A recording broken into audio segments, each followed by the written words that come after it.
been a good run. Good ass. I love Sharon Brown. Oh boy.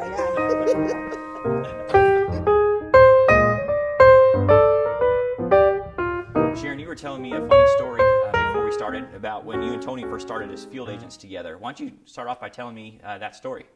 Well, I actually started with the department in December of 1990. Tony's been around a couple years longer than I have. Well, a part of what we had to do as intensive supervision officers is we had to do late night curfew checks.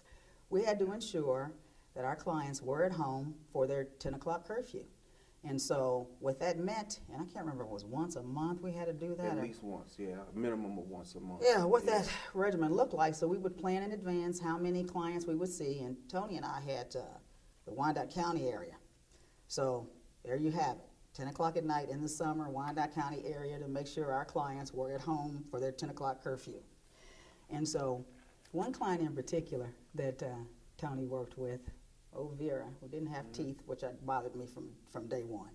We had to see Vera that evening. And I tell you what, so one thing I didn't say is when I began with the department, I was a few months pregnant, which was no problem according to Miss Canchi, our director at the time, because when she found out I was already pregnant, she's like, I was going to warn you about drinking the water because we have so many pregnant women here, but since you're already with child, no problem. So by the time we were in that summer rotation of doing those curfew checks, I was kind of out there a little ways, and I'm like, oh my God, here I am now on a summer evening out here, and we're on our way to Vera's house, who didn't have any really good steps at the time, older home, concrete steps that had fallen to pieces, and so there was just a wall. So I'd already figured it out in my mind, and when we got there, I was going to tell Tony, no, I'll just wait here in the car, which is a big violation of the rule, because I can't jump the wall because I'm out here. So you have to tell him the rest of that story, Tony. You have to tell him the rest of the story. So we have to go in pairs. So, and then one, I didn't feel comfortable going in the house by myself, but then I definitely didn't feel comfortable leaving, my pregnant partner sitting in the car, at 10, 11 o'clock at night. So I hopped up on the wall. I told Sharon, I said, hey, I'm not going to leave you out here in the car. You got to come with me. And so she said, well, how am I going to get up onto the wall, be able to get, into the yard? I said, don't worry about it. I'll get you. So I hop up, and I reach down. I said, come on. And she said, what? I said, come on, I'll pick you up. I'll pick you up. I'll get you on the wall.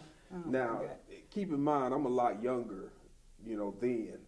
But she wasn't that heavy. It wasn't that bad. So I picked her up, put her up in the yard, there we did went. the home visit, and there we go. And now, to see it, it wasn't as, he described it like it was such a nice event and how it was so easy. It was a pretty ugly sight, grabbing me, snatching me up, trying to get me over this wall and flopping me in the yard, and then up, straighten myself, and up we go to Vera's house for this visit. But I tell you what. It wasn't no problem. We've been telling that story for so many years. I never asked you, how'd you get back down? The funny thing is, I had to think about that. Yeah, what he did, he jumped down, and then he's then like, I picked her up, yep, and put me back down. Yeah. It's like what you do for your field partners That's back true. then. Yeah.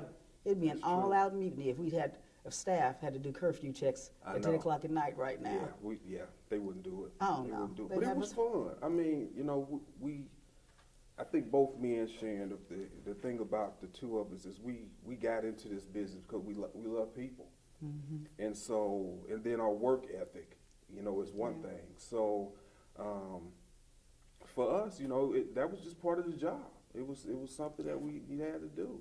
And like Sharon said, she started a couple of years, after I did. I started in '88, but I had started out at the residential center, and then I got promoted to intensive supervision officer. So, Sharon, she was my first field partner.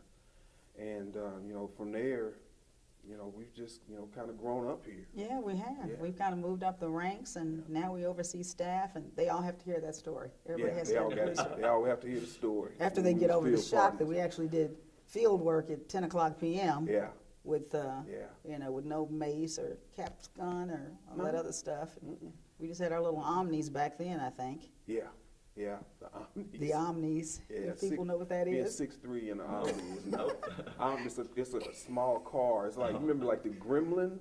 it's kind of small. You don't remember that? He doesn't remember See, the and that's when you know. That's when you know.